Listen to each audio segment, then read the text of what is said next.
about the money, money, money. We don't need your money, money, money. We just wanna make the world dance. Forget about the price tag. Ain't about the cha-ching, cha-ching. Ain't about the ba-bling, ba-bling. Wanna make the world dance. Forget about the price tag. So this morning we're going to wrap up this series that we've been in for several weeks, where we've been talking about how we approach work. And we're using a pretty broad definition for work. Because in our culture, we've kind of come to equate work with getting a paycheck. But as we've mentioned throughout the series, from a biblical perspective, work encompasses a whole lot more than that. Okay, so whatever you labor at during the day, whether you get a paycheck or not, that's your work. Okay, so if you spend most of your day raising your kids, that's your work. If you're a student and you labor at school, okay, that's your work. If you sit at home playing Xbox, sponging off your parents, that is not work. Okay?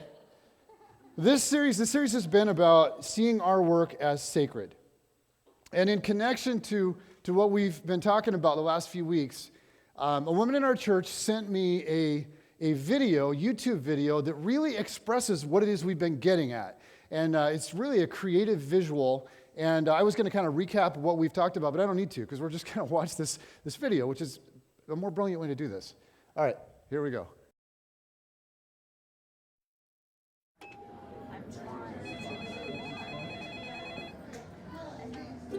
Work.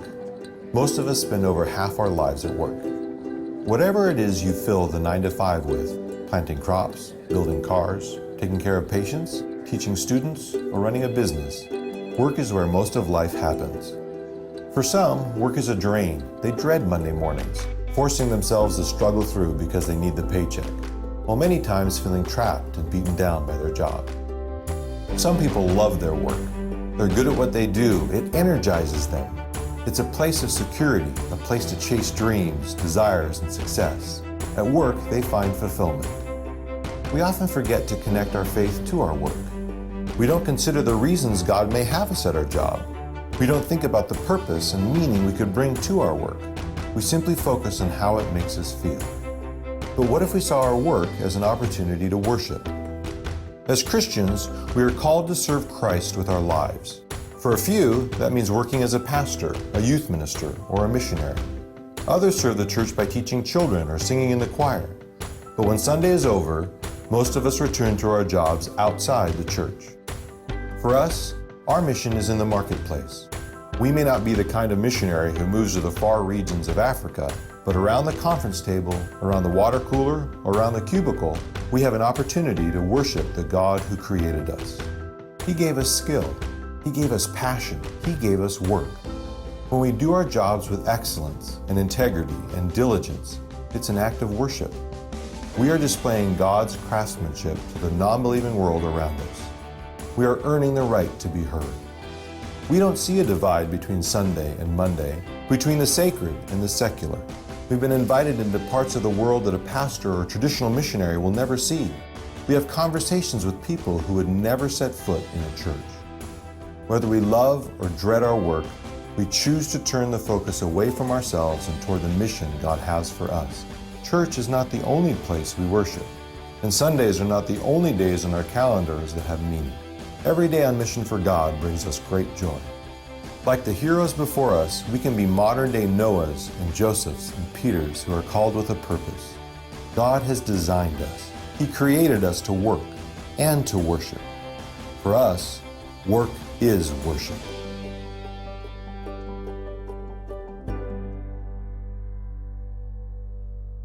So there was an idea in there that I really want to develop this morning. If we follow Christ, okay, as it says there, if we follow Christ, then we're called to serve Christ with our lives. We all have a mission, okay, but most of us are not going to move to Africa. We're not going to move to Haiti. Okay, but around the conference table or around the water cooler or around the cubicle, we have this amazing and unique opportunity.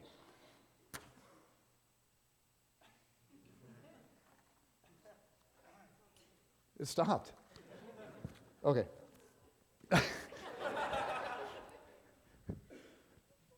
Dale's on it. I'm going to talk through that as if it's not happening.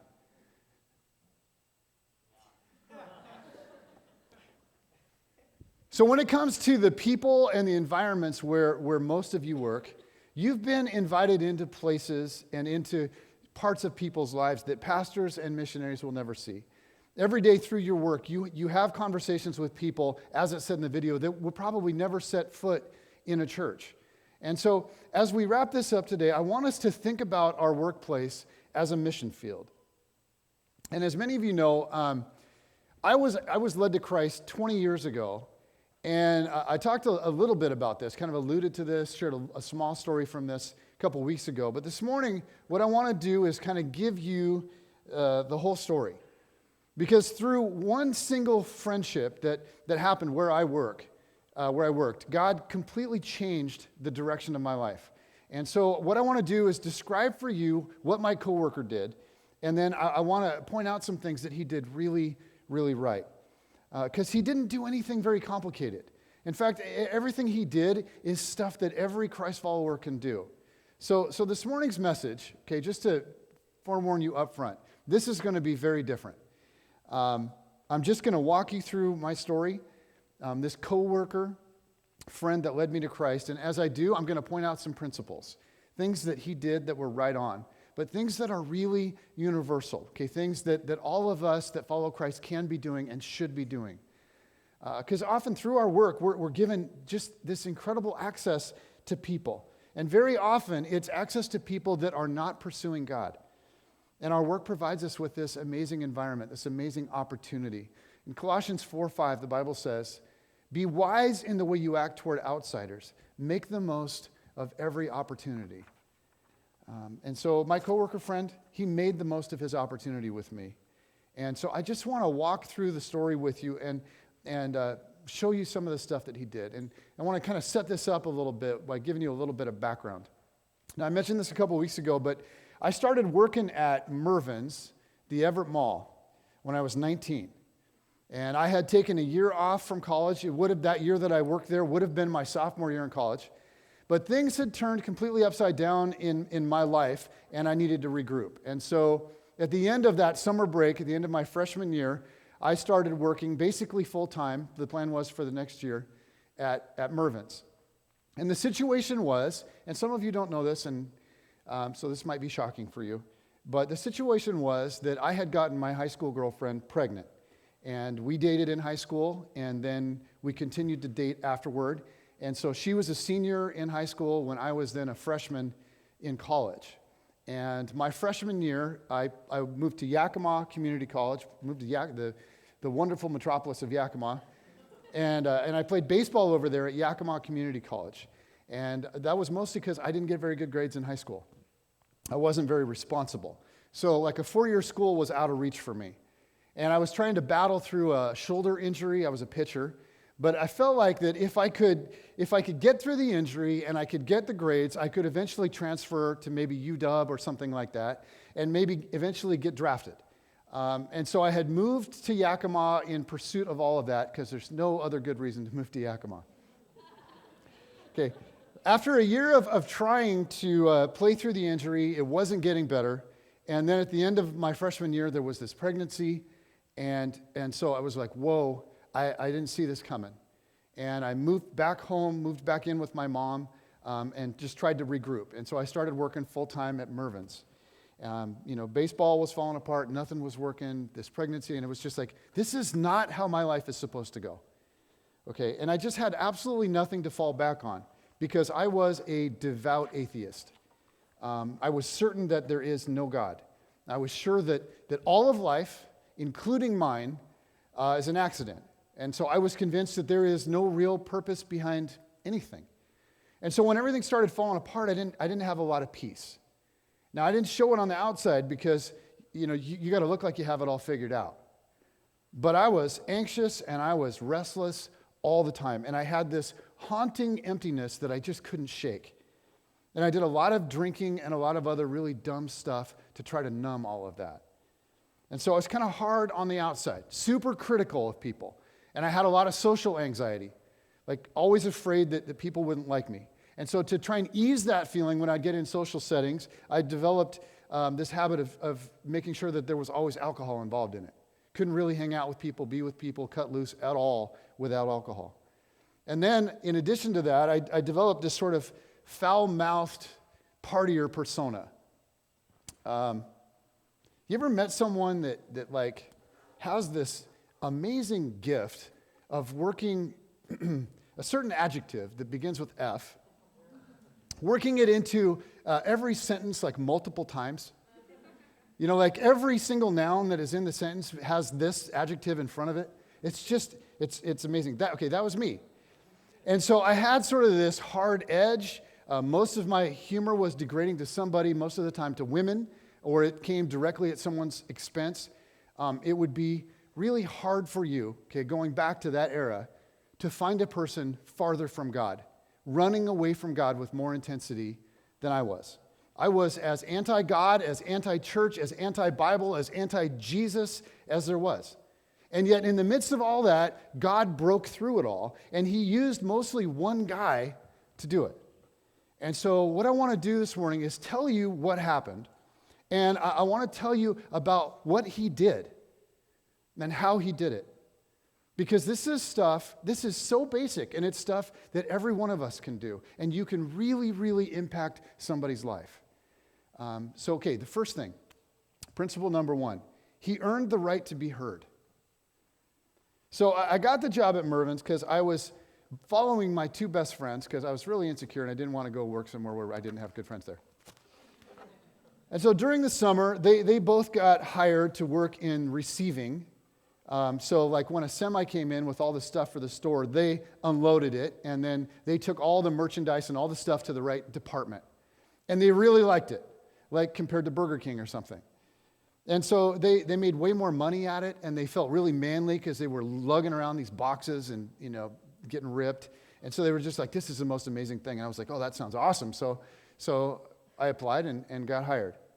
Okay, my first day, they met me at the time clock, like on my way down before I had even met anybody. And they said, hey, we want to warn you. You have to watch out for the guy that kind of oversees our department. He's like not really our boss, like he can't really fire us, but he's in charge of stuff, and so you want to make him happy. And here's the deal. He's a Christian. And he takes it seriously. And so you might want to ease off the F-bombs a little bit when you're around this guy. And I was like, okay. And so I had this picture in my mind of this religious freak, you know, this dude that I would just like, oh, he wasn't. I was kind of expecting like he would walk up to me and my first greeting, he'd say, you know, have you accepted the atoning work of the Lord Jesus Christ for your sin? Okay. He didn't do that. Shocking. He basically just said, hey, I'm Don. And it's good to meet you. And I'm glad you're here because we could really use the extra help. And so I'll let your friends show you around and let you get comfortable with everything. But if you have any questions, grab me. Please let me know. And I was like, oh, that was so normal. And as I got to know him, I realized that we had this common passion. Some of you may remember that there used to be this NBA team in Seattle. Like before the evil Howard Schultz sold him to a guy from Oklahoma City, before all the Seattle politicians did absolutely nothing to keep them in Seattle, okay, before all that nonsense, Seattle had the Sonics. Okay, now, this was 1992-93. Okay, Sean Kemp, Gary Payton, Nate McMillan, okay? They were 52-27 that year, and they made it to the Western Conference Finals. Okay, and it turned out that Don was a rabid Sonics fan. Okay, so we totally connected. In fact, we would hang out together and watch games, which was nuts, because I was 19, and he was 28. I mean, he was old, okay? And I was like this foul-mouthed, can't have fun without beer guy. And he was like more of a Bible study guy. And I was like, I listened to like the Beastie Boys and Metallica. And he listened to like Amy Grant. Okay, but somehow here we are, these two hanging out watching games. It's crazy. And this is why Seattle needs the NBA back. For Jesus. Okay, so we had the Sonics. And it turned out that both of us were also fanatical about juicing. Okay, so my mom was like this health food nut, and she bought a juicer. And she was like a juice evangelist. And she converted me. And so I was just like, oh, the health benefits of carrot juice. And if you mix in just a little beet juice, the things it will do for your colon are just like amazing. And so I would see Don at work, and he was a believer too. And so I would just walk in and I'd like high five him, and I'd be like, you wouldn't believe this. I just slammed 2 quarts of carrot juice, cut with a little bit of beet juice on my way in here. Man, I feel amazing. And he'd be like, oh man, that is awesome. Are you buzzing a little bit? You know, are you feeling the rush? And I was like, oh yeah, I feel awesome. I have enough going on in me right now to unload about 10 trucks. But I gotta let you know, you might not see much of me this shift, because I'm probably gonna spend most of it in the bathroom. And he was like, understandable. Okay, now here's the thing with Don. He didn't get all religious on me. I mean, he believed for absolute sure. That was the most important thing in his life. And he knew that I desperately needed Jesus. But mostly, he just treated me with respect. Okay, like I had value. You know, he didn't look at my life and look at me in sort of this disgusted way. And the truth is, he didn't agree with most of what I did. But I always had this sense in the way that he treated me that he was for me. And that went a long way. It developed a lot of street cred with me. Now, I don't know if that was his goal, probably not, but he was, in the way he was treating me, he was earning the right to be heard. And the more I watched him, the more I respected him, because he was different. Like, he worked really, really hard. Like, when we unloaded trucks, he busted it. Okay, most of the guys eventually would just kind of slack off and start fooling around. He never really did that. And when there weren't trucks to unload, when we had downtime, he always found something meaningful to do. I mean, most of the guys would, when there was no truck, they would just kind of sit around doing nothing. And then like the store manager would show up and they would jump up and they would act like they were, they would just get frantic in front of this guy to show him how hard they work. And then as soon as he'd leave, they'd sit back down. Don never did that. Okay, like he lived with integrity. He just didn't pull that kind of stuff. He actually was busy. He was a hard worker. And there was something very different in the way that he talked about people. Like, he could joke as much as anyone. He was a very witty, very funny guy. But he never did it at somebody else's expense. Like, he didn't feel the need to go around ripping on people all the time. Didn't gossip about people either. And in that little department store where everyone knew everyone, it was like the worst small town, you've ever seen. It was just this culture of gossip. The rumors were flying, and it was juicy stuff. And Don just didn't get into all that. Okay, and in that place, that was totally different. People noticed that. And because of that, he felt safe to people. And so they would open up to him. Like, they'd see him in a break room, or they'd see him in a storage room somewhere, and they'd seek him out, and they'd just kind of unload about their life. They'd just tell him about their issues, the stuff they were wrestling with, and they respected what he had to say. And so they'd pour their hearts out, and then they'd say, well, what do you think? How do you deal with this? What do you do about this?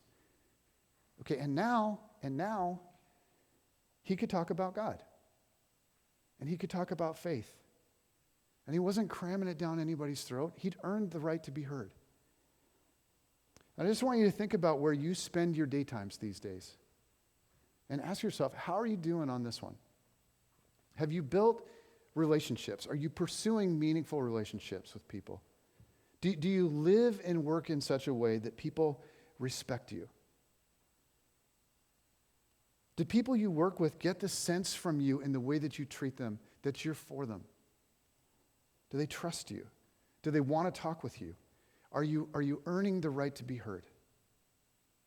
Now, my friend had street cred. I mean, people trusted him, and they talked with him about real issues in their life, and he had this amazing opportunity to speak into their life. Okay, and that leads me to the second thing that he did. He was willing to engage in spiritual conversations. Willing to engage in spiritual conversations. Okay, so when the time was right, he wouldn't be pushy, but people would ask him about his life, how he thought about things, and now, see, they're drawing him out. They want to know. They're asking him. They're pursuing him. And so he'd tell them what his life was all about. He was doing exactly what we're told in 1 Peter 3:15, where it says, "But in your hearts set apart Christ as Lord. Always be prepared to give an answer to anyone who asks you to give the reason for the hope that you have. But do this with gentleness and respect." People wanted to know why he was different. People wanted to know why he had hope. They wanted to know why he was so stable and so grounded, why he was so nice to everybody, why he worked hard, why he treated people the way that he did. And then it came out. It would come out when they would pursue him. He'd say, "Hey, actually, it's all because of Jesus in my life." And this is why my friends had warned me. They knew he was about Jesus because they'd heard him talk about it. They'd overheard conversations. Because once someone started to pry and someone started to ask questions, when they honestly wanted to know his thoughts, okay, he told them about Jesus. Now, it's amazing to me how often Christians don't do this. Like, we've decided that this is a subject that is off limits at work. Like that it's always inappropriate. And we're scared to talk about it. Now, like, okay, to walk around leaving Bible tracts everywhere, to force your beliefs on people that don't want to hear about it, to start every question by asking, "Do you know Jesus?" Okay, that is highly inappropriate in the workplace, and it's stupid. But when someone starts talking to you about your life, when they start asking you what you did over the weekend, when they start asking you to talk about what it is that matters to you, guess what? It's very appropriate to talk about Jesus. I worked in several different places, and this may be hard for you to believe. I worked in several different places before I worked in a church. And it's amazing to me how often when Christians would get asked, "Hey, what'd you do this weekend?" They're like, "Well, I went out to dinner on Friday, and I walked the dog, and I watched the Seahawks, and I mowed the lawn." And they would mention everything they did over the weekend except that they went to church. It was like they were terrified. Like, if I mentioned that I went to church, they're going to freak out, man. "What? You went to church? What are you, a religious freak? What are you, a Christian?" I mean, what is the huge fear about mentioning that you went to church? There's one guy in our church who works at Boeing, and he's had tons and tons of spiritual conversations that followed out of that simple question. "Hey, what'd you do this weekend?" And he just makes sure that within his litany of things that he did, he includes church. And he's found that on several occasions, that has opened the door. And people are like, "Oh, man, I haven't been to church in years, and I've been thinking about going back, but I don't know where to go." And so, like, what kind of a church is it? And of course he says, "Man, I love my church. It's really chill. People are real there. The pastors are really good looking." And he's had several spiritual conversations that kind of started that way. And he's really been able to talk to people about their lives. And he's brought several people from work over the years, several people from work to church. And some of them have actually found Christ here. That's pretty cool. Now here's the thing. If your workplace is your mission field, and it is, then when the time is right, you have to engage people in spiritual conversations. Of course, Jesus wants you to be nice to them, and that's awesome. But eventually, we need to go beyond just being nice to people. It's really, really hard to impact people for Christ if you refuse to talk about him at all. Now, for us at Mervyn's, as I got more comfortable with Don, I started asking a lot of questions about his faith, about God, about the church, about the Bible, about Jesus. And pretty soon, our whole department was in dialogue. We'd be unloading trucks, and we'd be talking about God, for hours. And it was having an impact on all of us. You could see it. I mean, after a while, it turned out we really only talked about three things at work. We talked about the Sonics, we talked about Jesus, and we talked about carrot juice. And they were almost as intrigued about carrot juice as they were about Jesus, okay, which is what led Don to the third thing. And that is that he took a risk. He took a risk. Okay, so the carrot juice thing got kind of out of control between the two of us. It was just nonstop. And Don and I would be talking about how incredible it was how good our colons felt. And the other guys on the receiving crew would be like, hey, okay, we're in. We're hooked. Like, we want to try this. So how about you guys bring some into work for us? And Don and I, we would both protest. Like, no, you don't understand. Look, by the time we get it to you and you guys drink it, it'll have been like an hour old since it was juiced. That's not fresh. Okay, it starts to turn this dark color, doesn't taste the same. It starts to lose its nutritional properties. So you have to have it right after it's juiced. And they said, all right, here's the deal. We're going to get the whole dang department together, which at the time was 6 of us, and we're going to make a few gallons of carrot juice, and we're going to slam those suckers. So that's what we did. One Sunday night, our whole crew got together, except for one guy. We went over to this guy's apartment that lived nearby, and Don, he went to Top Foods, and like for $4.99, if it was on sale, you could buy 25 pounds of carrots. Okay, so he brought his 25 pounds over, and he brought his juicer, and I asked, Mom, can I bring the juicer? And yeah, so I took the juicer on over, and we made several gallons of carrot juice. Now, you have to picture this because Don's the oldest guy there. The rest of us are somewhere between 19 and 25. And like for us, it was normal to gather with friends to consume high volumes. But this was a different kind of beverage. And so here we are, we got gallons of carrot juice. And after a little while, after it's kind of all the juicing is done, Don just sort of slips out and heads to his car. And in a little while, he comes back in with a grocery sack full of Bibles. And he's like, okay, we've been talking about God at church, and we've been talking about the Bible, we've been talking about Jesus, we've been talking about all this stuff at work. How about this? How about we actually open up the Bible and see what it says? Okay, and he handed a Bible to each of us at the party. You want to talk about taking a risk, man? Because like other than Don, none of us had ever read a Bible. In fact, I don't think any of us had ever even held a Bible. So here we are, we're like, whoa, the carrot juice in one hand and a Bible in the other hand. And there's this long, awkward silence. Like Don's like, let's open up the Word and see what it says. And we're just like. So I was the first one to speak up, and I was like, cool. Should we sit down? And that night, 4 foul-mouthed punks read the Bible together with a guy who'd only been walking with Jesus for like 5 years, which to me at that time was like forever. He's been a Christian forever. We're reading the words of Jesus, and Don is doing his best to explain to us what it means. And we're asking questions. And it was the most whole and the most alive that I had felt in a long time. There was something that was going on there that was resonating deep in my soul. And I can't really even explain it. I felt like my heart was just going to explode out of my chest. I don't know if you've ever been in worship or you've ever read something and it's just like, I can't explain it. And so I started to wonder, like, what if I've been wrong all this time? What if there like really is a God?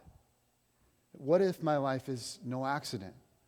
What if Jesus really was real? What if he was sent by God? What if there's more to life? And that night, something got sparked deep inside of me. And the guys were so into it, all of us were so into it that we didn't stop talking until like 2 o'clock in the morning. Now, okay, we had stayed out till 2 o'clock before, drinking, but this was different. And so at work the next week, we decided, hey, let's do that again. That was pretty awesome. And so the next Sunday night, we were back at it. We had the carrot juice and we had the Bibles. And that started this like receiving department Bible study carrot juice gathering. And several weeks out into it, we dropped the carrot juice because the other guys weren't as into it as Don and I. Okay, but we kept the Bible part of it. And one of the guys ended up dropping out of it, and so it was just me and Don and my 2 best friends. And after several months, even though I still had doubts and I still had questions, I decided to follow Christ. And so I got baptized. Now, my two friends, they kind of stayed on the fence. And one of them, just a few years after that, contracted a disease called lupus, and he died. And in his final days in the hospital, while we were all down there at the University of Washington, he asked to be baptized.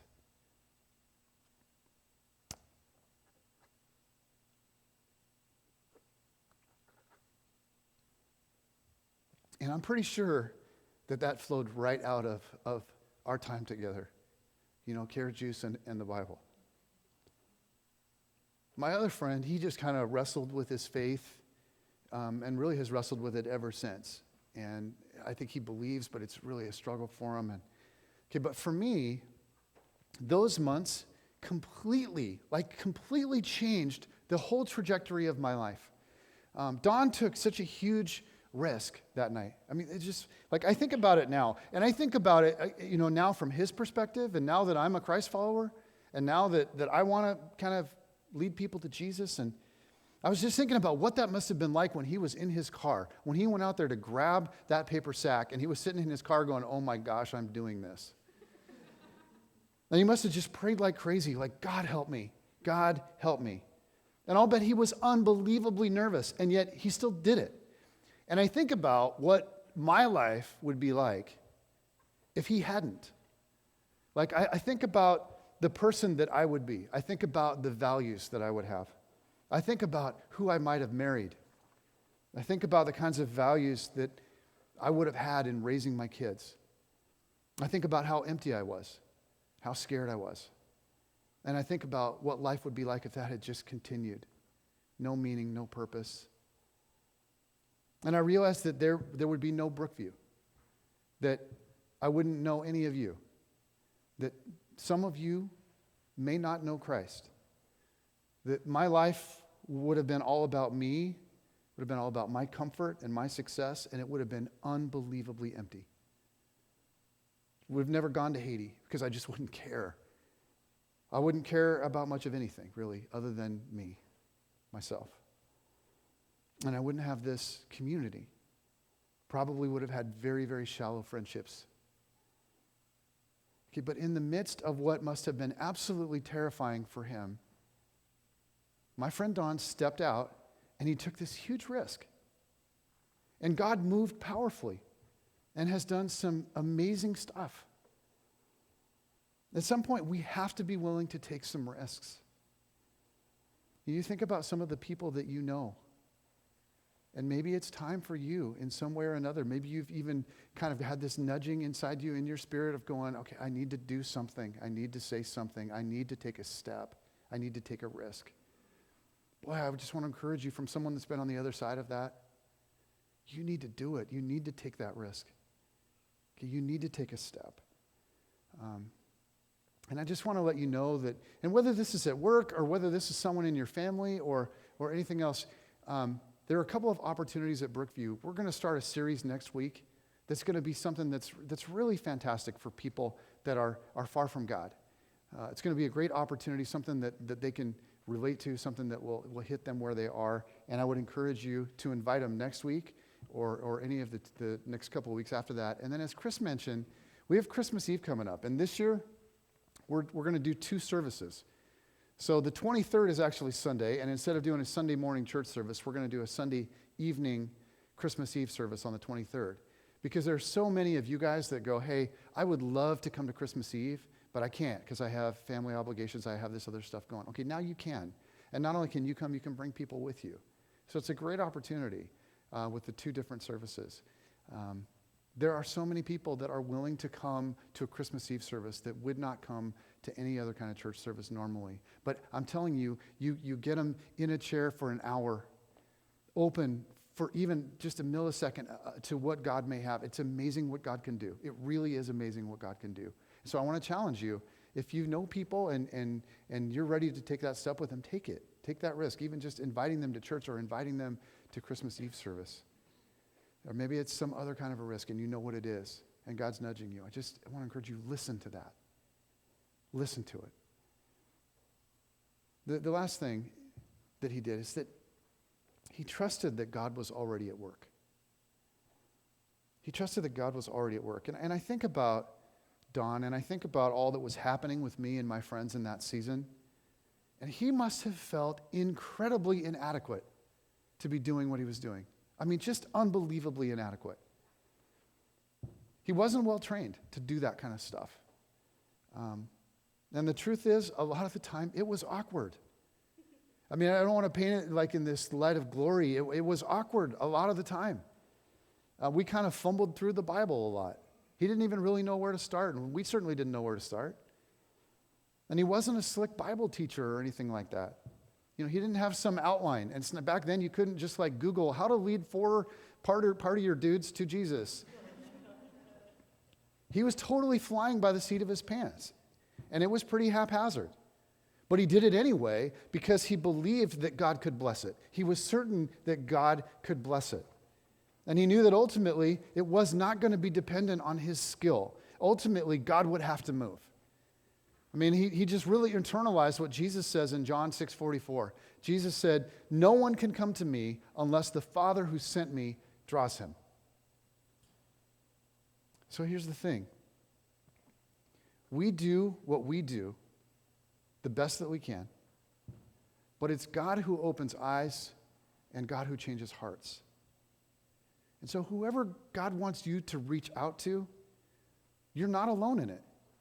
This is not all dependent on you. God actually loves them more than you do.